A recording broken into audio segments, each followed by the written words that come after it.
നീണ്ടൂര് കൈപ്പുഴ ശ്രീധർമ്മ ശാസ്താ ക്ഷേത്രത്തിലെ മേടമാസത്തിലെ ഉത്രം മുതൽ കളമെഴുത്ത് ആരംഭിച്ച് 7 ദിവസം നമ്മളിവിടെ കളമെഴുത്ത് ആചരിച്ചു പോരുകയാണ്.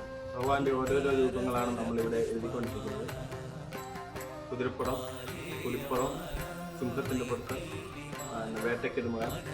അവസാന ദിവസം നമ്മൾ ശബരിമല ശാസ്താവിൻ്റെ പത്മപീഠമായിട്ടുള്ളതാണ് ഇവിടെ എഴുതുന്നത്. ആദ്യത്തെ കളമെഴുത്തിൻ്റെ 1-ാം ഘട്ടം എന്ന് പറയുന്നത് നമ്മൾ പഞ്ചവർണ്ണ പൊടികൾ കൊണ്ടാണ് കളമെഴുതുന്നത്. അതായത് 5 കൂട്ടം പൊടികളാണ് നമ്മൾ കളമെഴുതുന്നത്.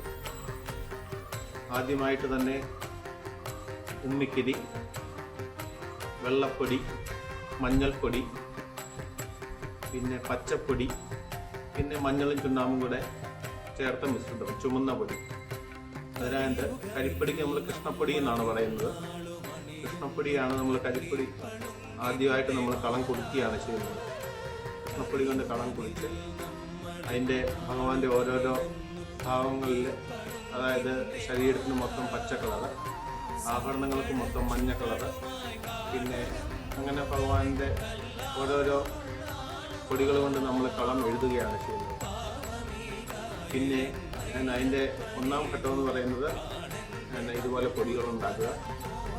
5 കൂട്ടം പഞ്ചവർണ്ണ പൊടികൾ ഉണ്ടാക്കുകയാണ് അതിൻ്റെ 1-ാം ഘട്ടം എന്ന് പറയുന്നത്. 2-ാം ഘട്ടം എന്ന് പറയുന്നത് അതിൻ്റെ ഉച്ചപ്പാട്ടിന് മുൻപോടിയായിട്ട് നമ്മൾ കളം കെട്ടി വിധാനിക്കുക എന്ന് പറയും.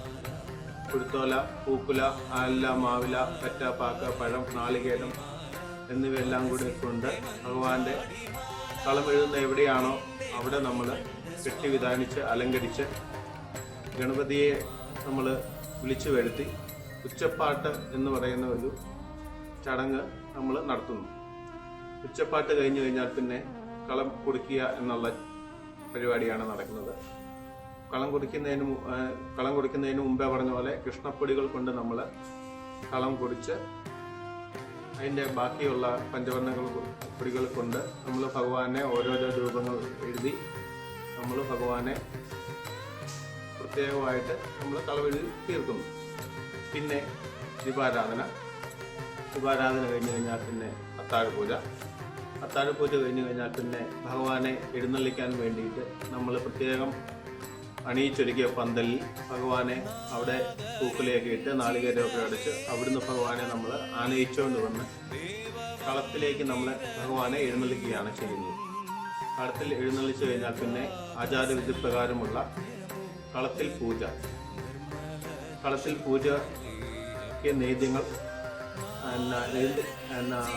ഉണ്ണിയപ്പം, അട, കടുംപായസം, വെള്ളനേദ്യം എന്നിവ എന്ത് വേണമെങ്കിലും ആകാം. സാധാരണയായിട്ട് കൂടുതലും കടുംപായസവും വെള്ളനേദ്യമാണ് നമ്മൾ ഉപയോഗിച്ചുകൊണ്ടിരിക്കുന്നത്. നേദ്യങ്ങൾ എന്ത് വേണമെങ്കിലും ആകാം.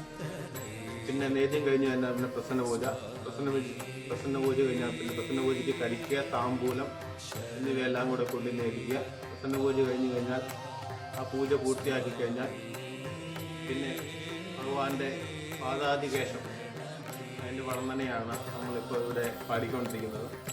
പാദാദികേശം, നിറംപാട്ട്, അങ്ങനെയുള്ള ഭഗവാന്റെ നിറംപാട്ടാണ് നമ്മളിവിടെ പാടിക്കൊണ്ടിരിക്കുന്നത്. അത് നിറംപാട്ട് കഴിഞ്ഞ് കഴിഞ്ഞാൽ പിന്നെ ഭഗവാന്റെ തിരിവൊഴിച്ചിൽ, കളമെഴുത്തിൽ ഏറ്റവും പ്രാധാന്യപ്പെട്ട ഒരു ചടങ്ങാണ് തിരിവൊഴിച്ചിൽ എന്ന് പറയുന്നത്. തിരിവൊഴിച്ച് കഴിഞ്ഞാൽ പിന്നെ നമ്മൾ ഭഗവാനെ കളം വായിക്കുകയാണ് സാധാരണ ചെയ്തുകൊണ്ടിരിക്കുന്നത്. കളമെഴുത്തിൻ്റെ പ്രത്യേകതകൾ എന്താണെന്ന് ചോദിച്ചാൽ, ഈ ഭഗവാനെ നമ്മൾ കളവെഴുതി കഴിഞ്ഞാൽ പിന്നെ ഒരു ദിവസം മാത്രമേ നമുക്ക് ഈ ഭഗവാനെ കാണാൻ പറ്റത്തുള്ളൂ. ബാക്കിയുള്ള സമയങ്ങളിലൊക്കെ നമ്മളൊക്കെ അമ്പലങ്ങളിലൊക്കെ പോയി കഴിഞ്ഞാൽ ഭഗവാനെ എപ്പം ചെന്നാലും കാണാൻ പറ്റും. പക്ഷേ ഈ കളമെഴുത്തിൻ്റെ പ്രത്യേകത എന്താണെന്ന് ചോദിച്ചാൽ, ഭഗവാനെ ഒരു ദിവസം മാത്രമേ നമുക്ക് കാണാൻ പറ്റത്തുള്ളൂ. അത് കഴിഞ്ഞാൽ കളം പൂജ കഴിഞ്ഞാൽ പിന്നെ നമ്മൾ കളം വായിക്കും. അപ്പോൾ അതുപോലെ വിശിഷ്ടമായ ഒരു ആചാര ക്രിയകളാണ് അഭിഷേക പ്രിയനഖിലനായകൻ പാവപാന്തവനയ്യപ്പൻ ആര്യാനാഥൻ അഴുതാവാസൻ അയ്യനയ്യൻ അഭിഷേക പ്രിയനഖിലനായകൻ പാവപാന്തവനയ്യപ്പൻ സ്വാമിയേ ശരണമേ.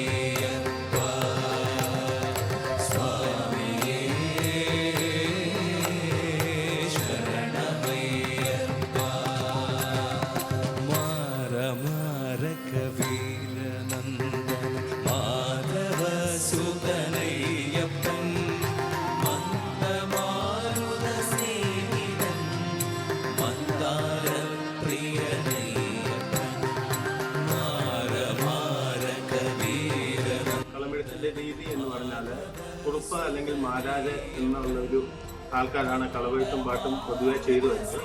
അപ്പം ഞാൻ ഇപ്പോൾ എൻ്റെ മുത്തശ്ശൻ്റെ അല്ലെ എൻ്റെ അമ്മാവൻ്റെയും അമ്മയുടെ അമ്മാവൻ്റെയും ആനിക്കാട് കൃഷ്ണകുമാർ എന്ന് പറഞ്ഞ ആശാൻ്റെയും കയ്യിൽ നിന്ന് വിദ്യകൾ അഭ്യസിച്ച് ഇപ്പോൾ ഞാൻ നീണ്ടൂർ ശാസ്താങ്കൽ 10 വർഷമായിട്ട് ചെയ്തുകൊണ്ടിരിക്കുന്നു.